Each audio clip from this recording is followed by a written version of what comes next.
안녕하세요. 도리도리 훈장입니다. 오늘 제가 말씀드리고 싶은 거는 요즘 청년 창업이 일종의 유행이고 그 다음에 정책적으로 지원을 상당히 많이 해주고 있습니다. 근데 이게 청년들이 청년 창업을 할 때 가장 기본적이면서 실수하는 것들 한 말씀 해드리고 싶어서 오늘 주제로 잡았습니다. 사업계획서 작성하는 겁니다. 이 사업계획서 보면은 구글에서 검색해 보면 우리나라 사업계획서로 검색을 해도 되지만 영어로 비즈니스 플랜을 검색을 하면 아주 다양하게 많은 종류의 사업계획서 양식과 그 다음에 어떤 샘플들이 나옵니다. 그리고 제가 또 이 청년들이 쓴 사업계획서를 몇 건을 이렇게 본 적도 있어요.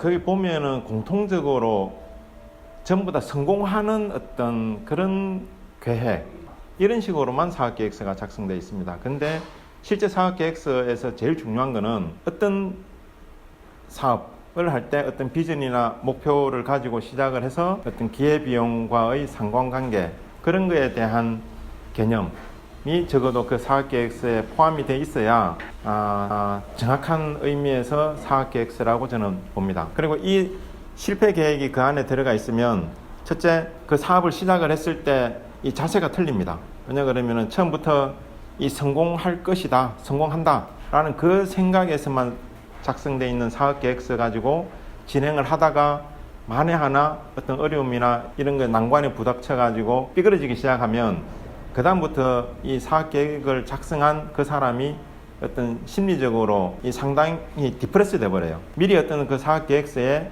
내가 실패했을 때 내가 잃어버릴 것 또는 그 실패로 인해서 얻는 것을 미리 생각을 해놓고 그 다음에 그 사업을 시작을 하면 중간에 진행을 하다가도 어떤 어려움이 봉착했을 때 그것을 거기에서 완전히 자빠지지 않는다는 거죠. 그걸 딛고 다시 일어설 수 있는 태도, 자세를 제가 볼 수 있다는 겁니다.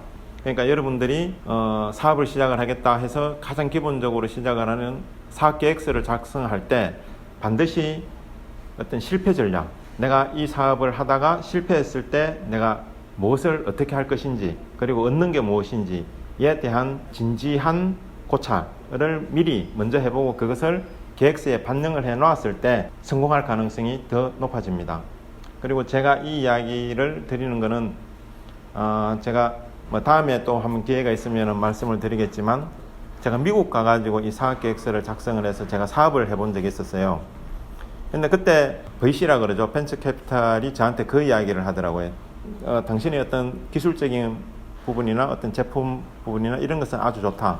근데 만약 이게 실패하면 당신이 어떤 계획을 갖고 있냐 물어보길래 그때 이 말문이 그냥 탁 막혔습니다. 내가 실패한다는 생각을, 왜냐 그러면 실패한다는 생각을 전혀 안 해봤거든요. 근데 그걸 갖다가 이 현실적으로 만약에 실패가 닥쳤을 때 어떻게 할 것인지를 물어보는 질문에 답을 할 수가 없었죠. 그리고 나서 이제 제가 그 미팅에서 돌아오고 나서 사업계획서를 다시 수정을 했습니다. 실패할 때 내가 얻는 게 무엇이고 잃는 게 무엇인지를 곰곰이 해보니까 그 다음에 이제 두 번째, 세 번째 미팅에서는 그 어느 정도 제가 대답도 할 수 있었고 라는 그 생각을 갖고 있으니까 좀 더 이 자신감 있게 대할 수도 있었고, 아마 그런 경험이 여러분들이 사업계획서를 작성해서 그 사업을 진행할 때도 아마 똑같이 저는 적용될 거라고 봅니다. 그래서 오늘은 이 사업계획서를 작성할 때 물론 이제 구글링이나 네이버 이 검색해 보면은 사업계획서 여러 나오는데 그 중에 전부 다 보면은 다 좋은 이야기만 돼 있어요. 이 실패했을 때 이야기는 전혀 없습니다. 제 경험상 여러분들한테 이 사업계획서 작성할 때 반드시 실패 계획도 그 안에 집어넣어라.